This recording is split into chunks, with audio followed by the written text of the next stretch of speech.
सहेली।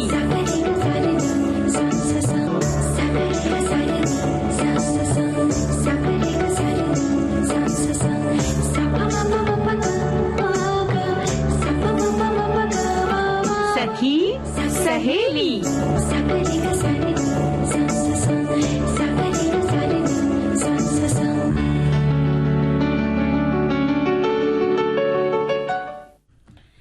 सखी सहेली कार्यक्रम सुनने वाली हमारी सभी सखियों को और अन्य सभी श्रोताओं को चंचल वर्मा का नमस्कार।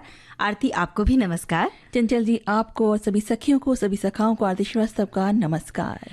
और चलिए आज सबसे पहले बताते हैं कि किन विषयों पर अपनी सखियों से और अपने श्रोताओं से हम बातचीत करने वाले हैं। बिल्कुल, आज तो बहुत सारे दिवसों का दिन है आज, है ना? हाँ, क्योंकि आज दिवाली का भी तो दिन है। हाँ, आज देव दिवाली है। हाँ। और ये कार्तिक पूर्णिमा का जो दिन है इसे बहुत सारे लोग देव दिवाली के नाम से जानते और मनाते हैं।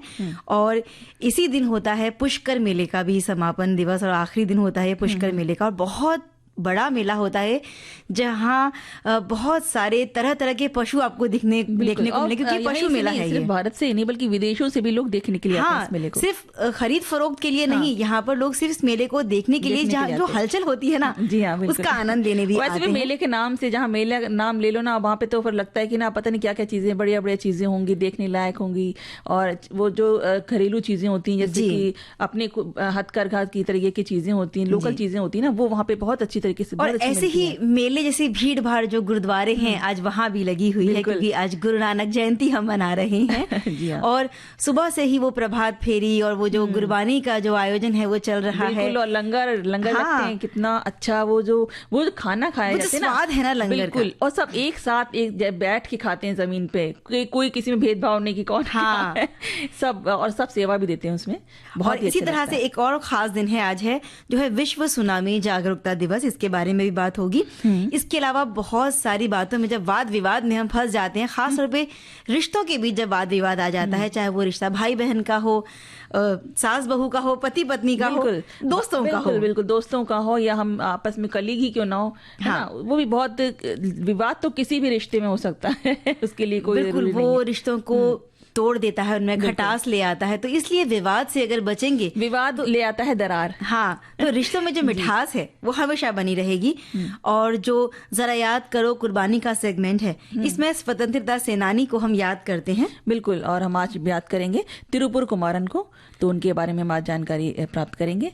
और हम आज जैसे कि देव दीपावली का दिन है, कार्तिक पूर्णिमा का दिन है, तो आज बहुत सारे लोगों ने पवित्र नदियों में डुबकी भी लगाई होगी। और कौन कौन से खास व्यंजन बनाए हैं उन्होंने घर में अपने, तो कुछ रेसिपी हमारे साथ आज तो बनता है भैया, अच्छे अच्छे पकवान बनाना आज बनता भी है। बिल्कुल, तो कौन सा पकवान हमारी सखियां हम तक पहुंचाती हैं, ये देखने वाली बात है। फिलहाल आप अच्छे अच्छे पकवान बनाई ताकि हम भी अपने घर पे अच्छे अच्छे पकवान वही पकवान बनाएं। और थोड़ी आसान रेसिपी होगी तो ज्यादा अच्छा रहेगा। बिल्कुल बिल्कुल। दूर से तो भी बड़े दूर से हमारे सखियों के कमेंट्स ही आ रहे हैं, और बिल्कुल हम भी उनसे मिलने के लिए दूर दूर से आते हैं। हाँ, और आज गुरु नानक जयंती की हम बात कर रहे हैं, जो कि एक बहुत पवित्र पर्व है, जिसे गुरु नानक देव जी के प्रकाश पर्व के रूप में या फिर गुरु पर्व के रूप में भी मनाया जाता है। और हमारे देश की जो धरती है शुरू से ही संतों की और महापुरुषों की भूमि रही है और गुरु परंपरा यहाँ निभाई जाती रही है। तो ऐसे ही एक गुरुदेव थे गुरु नानक देव जी, जिन्होंने अपने विचारों से, अपनी करुणा, सादगी और मानवता जो उनकी थी, इससे लोगों को एक नई दिशा दी।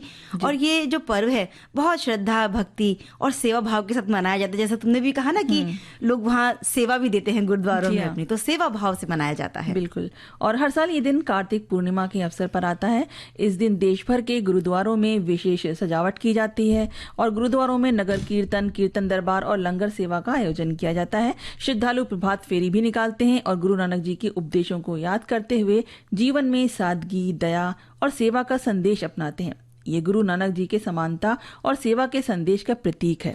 गुरु नानक देव जी की जो जन्म तिथि है, इनका जन्म हुआ 1469 में पंजाब के तलवंडी में, जो आज की तारीख में देखा जाए तो पाकिस्तान में आता है, जिसे ननकाना साहब कहते हैं। और उनके पिता का नाम मेहता कालूचंद और माताजी थी तृप्ता। और बचपन से ही बहुत आध्यात्मिक प्रवृत्ति के वो थे। उन्होंने समाज में फैली हुई जितनी भी बुराइयां थी, कुरीतियां थी, अंधविश्वास थे, भेदभाव थे, इन सब का विरोध भी किया।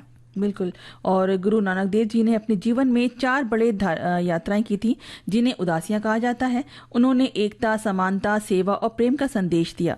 गुरु नानक जयंती, गुरु पर्व जो है वो हमें सिखाता है कि सच्ची पूजा केवल ईश्वर के नाम का स्मरण ही नहीं, बल्कि दूसरों की सेवा भी करनी चाहिए उसमें। और यही सब बातें हमारे सुनने वाले भी हम तक पहुंचा रहे हैं लिखकर।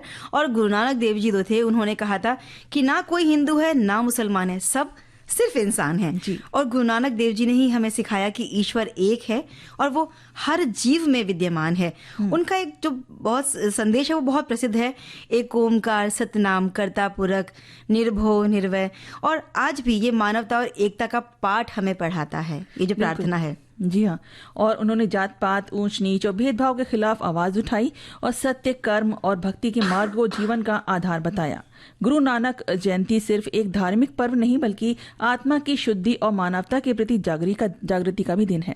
बिल्कुल, क्योंकि ये कार्तिक पूर्णिमा का जो दिन है, इसमें सब धर्म मिलकर इसको मनाते हैं। और जो पवित्र नदियां हैं उनमें स्नान की भी परंपरा है। लोग देव दिवाली मना रहे हैं तो दिए जलाते हैं, दीप प्रज्वलित करते हैं। और जो पवित्र नदियां हैं देश की, वहां स्नान भी किया जाता है। जल्दी जो स्नान होता है उसका एक अलग ही महत्व होता है। उस दिन किए गए, कहा जाता है कि इस दिन किए गए धार्मिक कार्य जैसे कि स्नान हो गया, दान हो गया, जप तप और पूजा जो होती है वो बहुत ही शुभ माने जाते हैं। ये हमारे श्रोता लिख रहे हैं। और इससे हमें विशेष कृपा मिलती है। और इस दिन अत्यंत पवित्र नदियों में स्नान करना चाहिए और दीपदान करना चाहिए। हमारे श्रोता लिखते हैं, गंगा आरती, घाटों पर शंखनाद, मंत्रोच्चार, जगमगाते दीपदान, कितना अद्भुत है कार्तिक पूर्णिमा का त्योहार। सचमुच देश के सभी त्योहार हैं, बड़े अद्भुत हैं। हर एक त्योहार की एक अलग विशेषता होती है। और ऐसी ही विशेषता लिए एक जो उत्सव है, जो पर्व है, वो होता है पुष्कर मेले का। और लोग इसे ऊंट मेला या पशु मेला के नाम से जानते हैं। और राजस्थान के सबसे जीवंत त्योहारों में से एक है और साथ ही बहुत रोचक भी है। राजस्थान के विभिन्न रंगों से सरोबार ये मेला हर साल नवंबर में कार्तिक पूर्णिमा के अवसर पर आयोजित किया जाता है। पशुधन व्यापार से लेकर शानदार प्रदर्शन यहाँ किए जाते हैं। राजाओं की भूमि की संस्कृति की एक झलक यहाँ देखने को मिलती है। बिल्कुल। और पिछले कई सालों से ये पशु मेला अपने आकर्षक आयोजनों और पारंपरिक तरीके से हजारों पर्यटकों को आकर्षित करता रहा है। ये 9 दिवसीय भव्य और मनोरंजन से भरपूर आयोजन है, जिसमें बड़ी तादाद में विदेशी पर्यटकों की आवाजाही देखी जा सकती है। जैसे तुमने कहा ना कि बहुत सारे लोग सिर्फ देखने भी आते हैं, तो विदेशी पर्यटक बहुत आते हैं इस मेले में हिस्सा बनने के लिए, इसको देखने के लिए। पुष्कर मेले का भव्य आयोजन न केवल एक सांस्कृतिक उत्सव है, बल्कि इसका एक विशेष महत्व भी है। पुष्कर जैसे छोटे से शहर में दुनिया का एकमात्र ब्रह्मा मंदिर है और ये दुनिया के 10 प्रमुख धार्मिक स्थलों में से भी एक माना जाता है। कुछ मान्यताओं के अनुसार ब्रह्मा जी द्वारा पृथ्वी पर कमल पुष्प गिरने से पुष्कर झील का निर्माण हुआ था। और पुष्कर मेला पूर्णिमा के दिन पवित्र झील में डुबकी लगाने के शुभ मुहूर्त पर आयोजित किया जाता है। जी हाँ। और पुष्कर मेला एक भव्य सांस्कृतिक आयोजन है, जिसमें करीब 40,000 से ज्यादा ऊंट, घोड़े और बहुत से मवेशी क्रय विक्रय के लिए, यानी कि बेचने के लिए, खरीदने के लिए लाए जाते हैं। पुष्कर मेले में आने वाले पर्यटक यहाँ तक कि सबसे अनोखी, सबसे लंबी मूंछ प्रतियोगिता का आनंद ले सकते हैं। क्या बात है। इसके अलावा कई स्थानीय कार्यक्रम भी होते हैं, जिनमें स्थानीय लोग संगीत और नृत्य और पारंपरिक गतिविधियों के माध्यम से अपनी प्रतिभा का प्रदर्शन करते हैं। इस दौरान शहर अपने पूरे रूप में होता है और श्रद्धालुओं और पर्यटकों से भरा रहता है। और वो लंबी मूंछ वाला तो बहुत ही आकर्षक होता होगा। कितनी लंबी लंबी करते भी हैं लोग, कुछ ना कुछ चीजें अलग अलग। बिल्कुल। और वो जब वो मूंछ खोलकर दिखाते हैं कि उनकी लंबाई कितनी है, तो बड़ा अद्भुत लगता है। और रंग बिरंगे तंबू यहाँ होते हैं, स्टॉल होती हैं, दुकानों पर पशुओं से सजाए जो सांस्कृतिक आकर्षण है। बड़ा खूबसूरत उत्सव होता है ये। और पशुओं का व्यापार के अलावा इसमें भाग लेने के लिए, आनंद लेने के लिए और भी बहुत सारी ढेर सारी चीजें हैं। जैसे ऊंट सफारी करते हुए देखा जा सकता है यहाँ लोगों को। रेगिस्तान का जो जहाज है उस पर सवार होकर खूब जो सवारी की जाती है उसका आनंद ही कुछ होता है, हिचकोले लेते हुए जब हम ऊंट पर बैठकर चलते हैं। और पर्यटकों को तो इसमें बड़ा आनंद आता है। यहाँ रंग बिरंगे परिधानों से सजी जो ऊंटों की दौड़ होती है और सौंदर्य प्रतियोगिताएं जो होती हैं, ये भी बड़ा आकर्षण होता है। सजे सजाए ऊंट इतने सुंदर लगते हैं ना देखने में। और पुष्कर मेले का एक मुख्य आकर्षण होता है हॉट एयर बैलून की सवारी, जहाँ पर्यटक चहल पहल भरी गतिविधियों का शानदार नजारा देख सकते हैं। यहाँ की पारंपरिक मिठाइयों का आनंद ले सकते हैं। इस मेले में हजारों ऊंट पालक और पशुपालक पशु व्यापार के लिए एकत्रित एकत्रित होते हैं। ये एक प्राचीन परंपरा का हिस्सा होने के साथ साथ उनके लिए आजीविका का एक महत्वपूर्ण साधन भी है। और इस मेले की वजह से चंचल जी बहुत से लोगों को रोजगार भी मिल जाता है। हाँ, और इस मेले का एक मुख्य आकर्षण यहाँ होने वाली जो मनोरंजक प्रतियोगिताएं हैं वो हैं, और सबसे लंबी पूंछों की प्रतियोगिता से लेकर जो आपने बताया, इसके अलावा मटका दौड़ है, इसमें भाग लेने की बहुत सारी ऐसी मनोरंजक प्रतियोगिताएं लोग देख सकते हैं। और ये जो जीवंत महोत्सव है, इसमें पूरा जो पुष्कर है वो इस माहौल में डूबा हुआ रहता है, और यहाँ पर अपनी प्रतिभा दिखाने के लिए भी एक बहुत बेहतरीन जगह है। और बहुत सारे जो प्रतियोगी थे वो शायद इसीलिए आते हैं। बिल्कुल, बहुत सारे अलग अलग शहरों से आते हैं। हाँ, अपनी कला का प्रदर्शन करते हैं वो यहाँ आकर। जी, और इस मेले में चांदी के और अन्य पारंपरिक आभूषणों के रूप में राजस्थान की स्थानीय सुंदरता को प्रदर्शित करने वाले कई स्टॉल आप देख सकते हैं। हाँ। यहाँ आने वाले पर्यटक राखड़ी, गजरा, गोखरू, बाजूबंद गजरा और भी कई स्थानीय राजस्थानी स्मृति चिन्ह खरीदना पसंद करते हैं। राजस्थान का असली आकर्षण होता है यहाँ के व्यंजन, जो इस मेले में आने वाले जो पर्यटक हैं उनको बड़े अच्छे लगते हैं, और स्थानीय दुकानदार भी अपनी बेहतरीन स्थानीय व्यंजन उनको पेश करते हैं, जैसे दाल बाटी चूरमा है, गट्टे की सब्जी, प्याज कचौरी, कैर सांगरी। ये कुछ ऐसी चीजें हैं जो नाम से ही लगता है कि राजस्थान में आ गए हैं। हाँ, बिल्कुल, वहाँ के प्रसिद्ध व्यंजन है। इस तरह के किसी भी मेले या उत्सव का आनंद लेने के लिए मेले में अधिक से अधिक गतिविधियों का आप हिस्सा बन सकते हैं, लेकिन अपने आसपास के माहौल के प्रति जरूर सचेत रहें। पुष्कर मेले में पर्यटकों और श्रद्धालुओं की भारी भीड़ रहती है, इसलिए घोटालों से सावधान रहें। मेले में घूमते समय अपने बटुए और अन्य कीमती सामान के प्रति सतर्क रहिए। वही चीजें खरीदिए जिसमें आपकी सबसे ज्यादा रुचि हो। स्थानीय लोगों या विक्रेताओं के बहकावे में आकर कि या चलो ये भी खरीद लें वो भी खरीद लें, ये मत करिए। अपने बजट के हिसाब से आप खरीदिए। और राजस्थान के समृद्ध और सांस्कृतिक पक्ष के साथ साथ एक विविध अनुभव के लिए पुष्कर मेला आप जरूर देख सकते हैं। ये एक अच्छा अवसर हो सकता है जो पर्यटक हैं उनके लिए, क्योंकि ये बिल्कुल एक कह सकते हैं कि मस्ती भरा माहौल यहाँ पर होता है। सिर्फ मेले के अंदर ही नहीं, जो पुष्कर शहर है वहाँ और भी कुछ चीजें आपको देखने को मिलेंगी, आप उनका आनंद भी ले सकते हैं। लेकिन हम आनंद लेते हैं इस गीत का। देखो मुझसे रूठ कर मेरी जान जा रही है। जी, एक हमारे श्रोता लिख के भेजते हैं, सभी हमने गुरु नानक जयंती की बात करी थी, तो लिख के भेज रहे हैं कि हमारे पूरे पंजाब में, वो जो पंजाब से वो है शायद, वो गुरु नानक जयंती बड़े हर्ष उल्लास के साथ में सभी गुरुद्वारों में मनाई जा रही है। विशाल लंगर का आयोजन किया गया है और शाम को दीपावली की तरह दीप उत्सव भी मनाया जाएगा। हमारे श्रोता लिखते हैं गुरु नानक देव जी की जयंती यानी कि गुरु पर्व का आज दिन है, जो देश विदेश में हर्षोल्लास से मनाया जा रहा है। और हमारे शहर अजमेर में भी गुरुद्वारों में कीर्तन हो रहा है, लंगर सेवा के लिए संगत भी हो रही है। मैं और मेरा परिवार, हम सभी सदस्य गुरुद्वारे में माथा भी टेक आए, कीर्तन भी हमने सुना। कार्तिक पूर्णिमा पुष्कर मेला का अंतिम दिन होता है और पुष्कर नगरी में यानी हमारे अजमेर शहर में ही ये बना हुआ है, और 5 दिवसीय देवउठनी एकादशी से ये शुरू होता है। पशु मेला बहुत प्रसिद्ध है। आज छुट्टी का दिन है, तो इसीलिए हमारे घर से 10 किलोमीटर की दूरी पर है, और हम सभी परिवार के सदस्य इस मेले में आनंद बहुत ही ज्यादा भाग्यशाली है। क्या बात है। पुष्कर मेला में जा रहे हैं वहाँ पे देखने के लिए, बहुत अच्छा। अपने जो भी एक्सपीरियंस है हमको शेयर करिएगा। और मेले का एक श्रोता है जो लिखते हैं कि मेले का मुख्य आकर्षण जो होता है वो पशु व्यापार होता है, विशेषकर ऊंटों का। लेकिन धार्मिक आस्था का सैलाब कार्तिक पूर्णिमा पर ही उमड़ता है, जिसमें बड़ी संख्या में देशी विदेशी पर्यटक और भक्त शामिल होते हैं। और आगे एक और श्रोता है जो लिखते हैं कि ये विशाल पशुधन और सांस्कृतिक मेला कार्तिक एकादशी से शुरू होकर अपने चरम पर यानी कि मुख्य जो गतिविधियां वो कार्तिक पूर्णिमा को पहुंचता है और इसी दिन महास्नान के साथ समाप्त हो जाता है।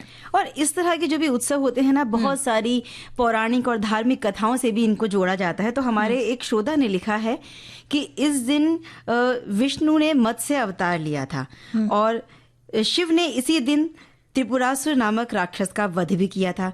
ये दिन भगवान कार्तिकेय का जन्मदिन भी होता है, और इस तरह की बहुत सारी जो कथाएं हैं वो जुड़ी हुई होती हैं इन उत्सवों से। तो इस तरह की बातें भी हमारे श्रोताओं ने लिखकर पहुंचाई हैं। जी, और एक श्रोता है जो लिखते हैं कि देश के सभी प्रमुख तीर्थों में पुष्कर का जो स्थान है वो सर्वोच्च स्थान है, इसलिए इसको तीर्थ राज कहा जाता है। और कार्तिक पूर्णिमा के अवसर पर यहाँ लाखों श्रद्धालु इकट्ठा होते हैं।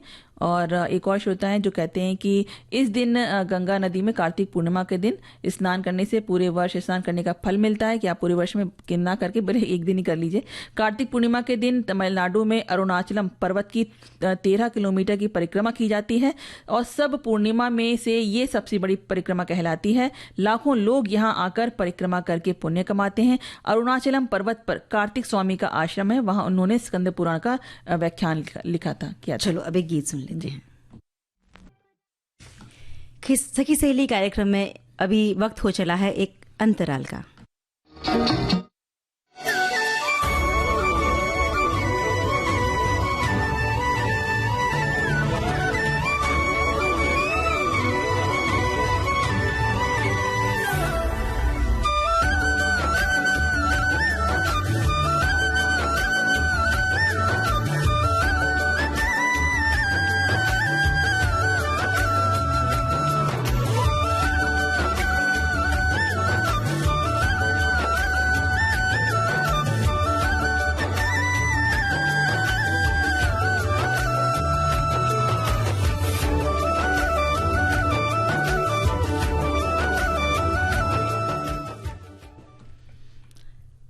अब हम बात करने जा रहे हैं चंचल अपने अगले सेगमेंट की, यानी कि जरा याद करो कुर्बानी, जहाँ पे हम एक स्वतंत्रता सेनानी के बारे में बात करते हैं। हम इनकी कुर्बानी को इसीलिए याद करते हैं कि आज जिस तरह से हम खुश हैं और एक हंसता खेलता देश हम देख पा रहे हैं, तो इसके पीछे जो हमारी आज़ादी की हम सांस ले पा रहे हैं, इसके पीछे न जाने कितने लोगों ने कुर्बानी दी, जिसमें महिलाएं, पुरुष, वृद्ध, युवा, लड़कियां, सभी लोग थे, और जिसकी बदौलत ये आज़ादी हमें मिली है। बिल्कुल, तो उसकी कदर करिए।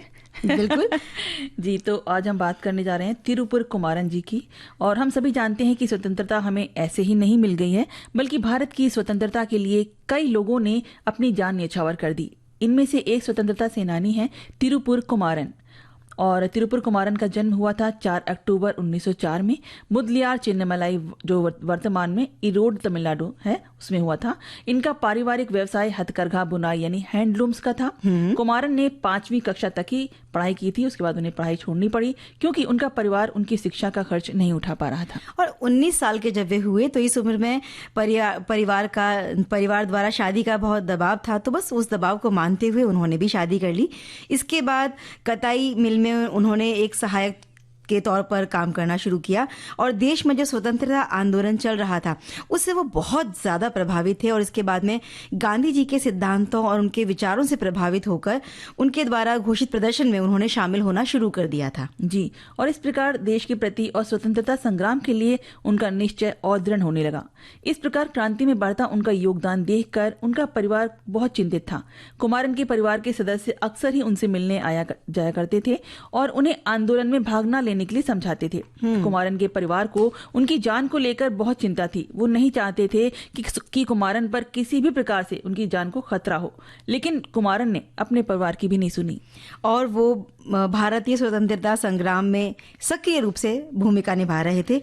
जल्दी ही उन्होंने देशा बंधु युवा संघ, इसकी स्थापना भी की, और इस संघ में तमिलनाडु और इसके आसपास के क्षेत्र के बहुत सारे युवा उनके साथ में जुड़ गए, और ये खास तौर पे वो युवा थे जो देश की आज़ादी के लिए अपना योगदान देना चाहते थे। इसी के बाद ही कुमारन ने पूरे तमिलनाडु में अंग्रेजों के खिलाफ जो है वो प्रदर्शन शुरू कर दिया। जी। और वर्ष 1932 में गांधी जी द्वारा बम्बई में, यानी कि जो आज का मुंबई है, एक प्रदर्शन किया गया। इस दौरान ब्रिटिश सरकार ने इन सभी नेताओं को बंद करने का फैसला कर दिया, जिसके विरोध में लोगों ने राष्ट्रीय ध्वज लहराए, जिसमें से एक कुमारन भी थे। अंग्रेजों द्वारा लाठीचार्ज होने पर भी कुमारन परिसर से नहीं हटे। उनके इस व्यवहार को देखते हुए पुलिस कर्मचारियों ने और सख्ती बरती और सभी प्रदर्शनकारियों को पीटना शुरू कर दिया। इस मार पिटाई में कुमारन वहीं फंस गए और जमीन पर गिर गए। राष्ट्रीय ध्वज उनके हाथों में था, लेकिन उन्होंने उसे जमीन पर लगने तक नहीं दिया। मतलब ये भी एक तरह की देश प्रेम है कि आप अपनी जान की परवाह नहीं कर रहे हैं, चाहे उसके लिए आपको भीड़ कुचल दे, लेकिन वो जो ध्वज है वो जमीन पर नहीं गिरना चाहिए। इतना सम्मान उस ध्वज के लिए। और ऐसे ही ध्वज हाथों में थामे थामे, क्योंकि वहां बहुत भगदड़ भी थी, तो इसी में शायद उन्हें अपनी जान गंवानी पड़ी, और प्रदर्शन खत्म होने के बाद वो सड़क पर पाए गए। इस दौरान भी राष्ट्रीय ध्वज पूरी गरिमा से उनके हाथ में नजर आ रहा था। तिरुपुरन कुमारन की मृत्यु सिर्फ 27 साल के वो थे तभी हो गई थी। 11 जनवरी 1932 का वो दिन था। और ऐसे महान योद्धा और स्वतंत्रता सेनानी जिन्हें अपने देश की ध्वज की गरिमा बचाने के लिए भी इतना वो था, और इसीलिए उन्होंने शायद अपनी जान भी गंवा दी। ऐसे स्वतंत्रता सेनानी को हम सब नमन करते हैं। जी।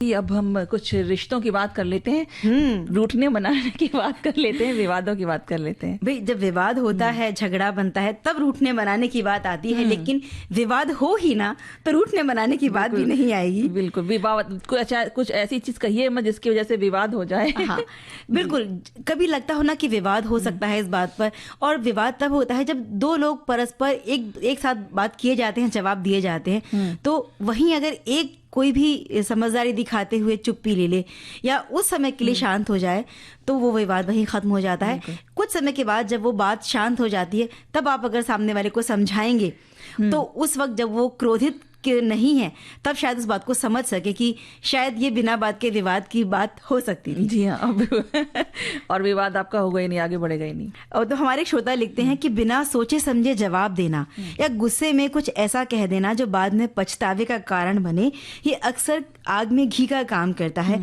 अक्सर दोनों अपनी बात रखने में व्यस्त हो जाते हैं, जो एक दूसरे की बात को सुनते ही नहीं है। इससे गलतफहमियां बढ़ती हैं। दोनों को लगता है कि उनकी भावनाओं की कद्र नहीं की जा रही है, जिससे निराशा और गुस्सा बढ़ता है और झगड़ा निपटने ही नहीं पाता। बहस के समय मैं क्यों झुकूं, ये वाली जो सोच है, ये रिश्ते को नुकसान पहुंचा सकती है। रिश्ते में ईगो से ज्यादा जरूरी है समझदारी। इसलिए पार्टनर से परफेक्ट होने की उम्मीद ना करें, ऐसी उम्मीद ना पालें जो खुद ही पूरी नहीं हो सकती हैं। ये आपसी मतभेद का कारण बन सकती हैं। और ये बड़ी अच्छी बात हमारे श्रोता ने हमें लिखकर पहुंचाई है। और श्रोता बहुत समझदार हैं, बहुत अच्छी अच्छी चीजें लिखकर भेजते हैं जी। और हमें भी जानकारी मिलती है। और एक हमारे श्रोता हैं जो लिखते हैं कि रिश्तों में विवाद कैसा भाई, अगर विवाद है फिर रिश्ते कहाँ रहे। लेकिन अक्सर विभिन्न प्रकार के संदेहास्पद स्थिति के चलते विवाद अक्सर देखा जाता है और हम इसके लिए अपने व्यस्तता के चलते विवाद सुलझाने हेतु अग्रसर हो ही नहीं पाते।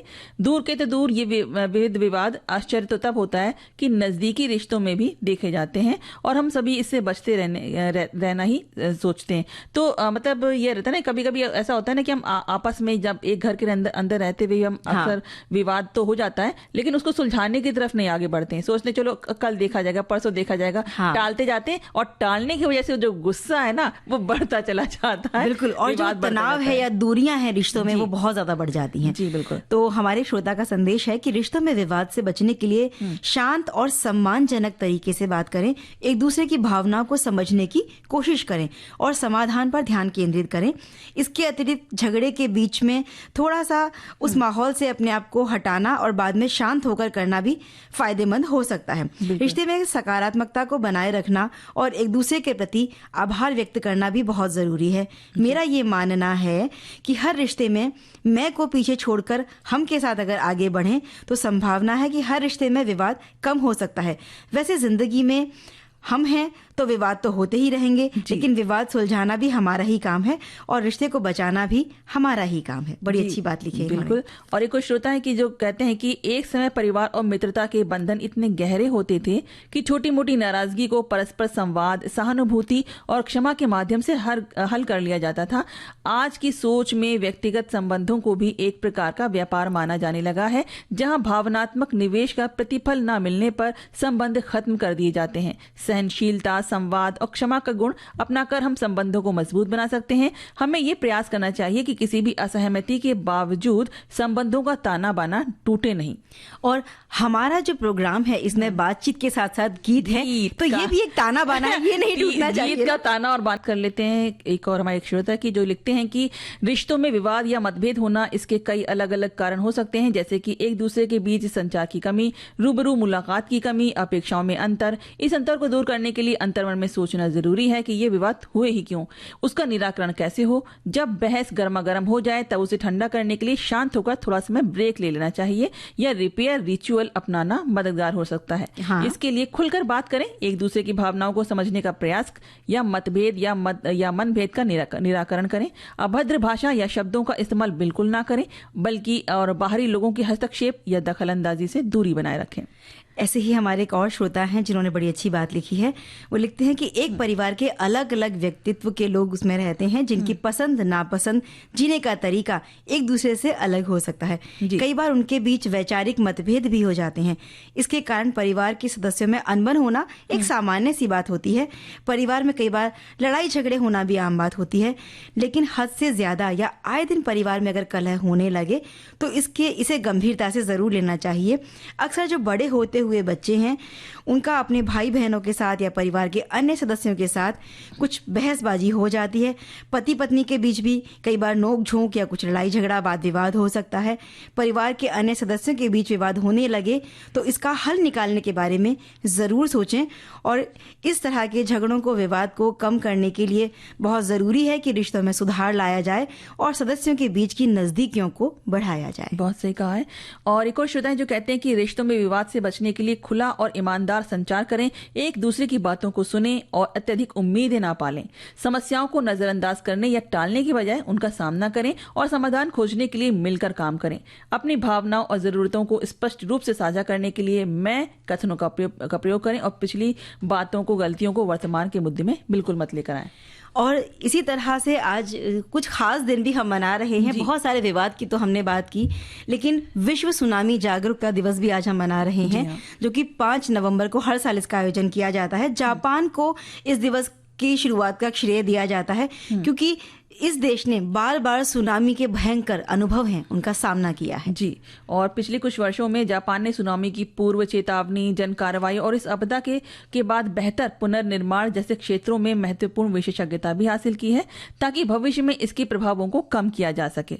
22 दिसंबर 2015 को संयुक्त राष्ट्र के एक प्रस्ताव के तहत 5 नवंबर को विश्व सुनामी जागरूकता दिवस घोषित किया गया, ताकि सुनामी के बारे में लोगों में भी जागरूकता आ सके और इस तरह की आपदा का सामना अगर उनके साथ हो जाए तो यह सुनिश्चित किया जा सके कि सुनामी की चेतावनी मिलने पर वो घबराए नहीं और हर संभव कार्रवाई जो है वो की जा सके। बिल्कुल। और सुनामी का खतरा होने पर तटीय समुदाय सबसे ज्यादा असुरक्षित होते हैं। हालांकि सुनामी आने के पहले ही अक्सर प्राकृतिक जो चेतावनियां हैं वो दी जाती हैं। ये तेज भूकंपन या ज्वालामुखी विस्फोट हो सकता है। इस तरह की प्राकृतिक आपदा के खतरे को कम करने के लिए प्रभावी कार्रवाइयां और नीतियों के बारे में जागरूकता बढ़ाने के प्रयासों में अंतर्राष्ट्रीय सहयोग बहुत जरूरी है। और सुनामी क्षेत्रों में तेजी से बढ़ते शहरीकरण और बढ़ते पर्यटन के कारण बहुत ज्यादा लोग खतरे में होते हैं। इसलिए ये बेहद जरूरी है कि इसमें उल्लेखनीय कमी लाने के लिए जो भी प्रयास किए जा सकते हैं वो जरूर करें। बिल्कुल। और सुनामी के बारे में जागरूकता बढ़ाना बहुत आवश्यक है। लोगों और सरकारों को इस खतरनाक प्राकृतिक आपदा के प्रति सचेत रहना होगा। भविष्य में संभावित सुनामी को कम करने के प्रयासों में अंतर्राष्ट्रीय सहयोग महत्वपूर्ण है। इस दिन सुनामी में जिन्होंने अपनी जान गंवाई थी उनको और उनके परिवार को। चंचल जी, अब हम व्यंजन एक बता देते हैं, बहुत अच्छा सा। ये हमारे श्रोता ने लिखकर भेजा है। इसके लिए इसका नाम है मुरौरी, और इसके लिए हमें चाहिए चावल का आटा, कद्दूकस की हुई मूली, हरी मिर्च, अजवाइन, कलौंजी, नमक। आप अपने अनुसार ले सकते हैं। आप अपने अनुपात से इसका आटा लें जितना आपको चाहिए बनाना है, और घिसी हुई मूली को उसमें मिलाकर, सारे मसाले मिलाकर और नमक मिलाकर उसको गर्म पानी से गूंथ लीजिए। मतलब जितने लोगों के लिए आप ये सामग्री तैयार कर रहे हैं उस हिसाब से आपको सामग्री लेनी है, और आपके स्वाद के अनुसार आप चीजों में कम या ज्यादा कर सकते हैं। बिल्कुल। और गर्म पानी से गूंदना है इसका आटा। तेल गर्म करें और इसमें इसकी छोटी छोटी कचौड़ियां तल लें। आप इसे ऐसे भी किसी चटनी या सॉस के साथ खा सकते हैं, और इसका आप चाय के साथ भी आनंद ले सकते हैं। पानी बहुत गर्म होना चाहिए, इसलिए पहले से इसे चम्मच से मिलाएं, फिर थोड़ा ठंडा होने पर हाथ से मसलें, यानी कि एकदम गर्म गर्म पानी डालना है। और आप इसमें हरी मिर्च की जगह लाल मिर्च भी डाल सकते हैं। बहुत ही अच्छी चीज है तो चाय के साथ खाने वाली। तो चटपटी के साथ एक मीठा मीठा सा गाना हो जाए। जी। लता मंगेशकर की आवाज में उजाला फिल्म का ये गीत सखी सहेली कार्यक्रम की आखिरी पेशकश थी। अब दीजिए चंचल वर्मा और आरती श्रीवास्तव को इजाजत। नमस्कार।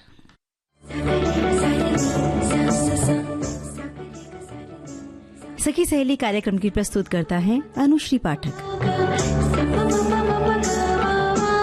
सखी सहेली।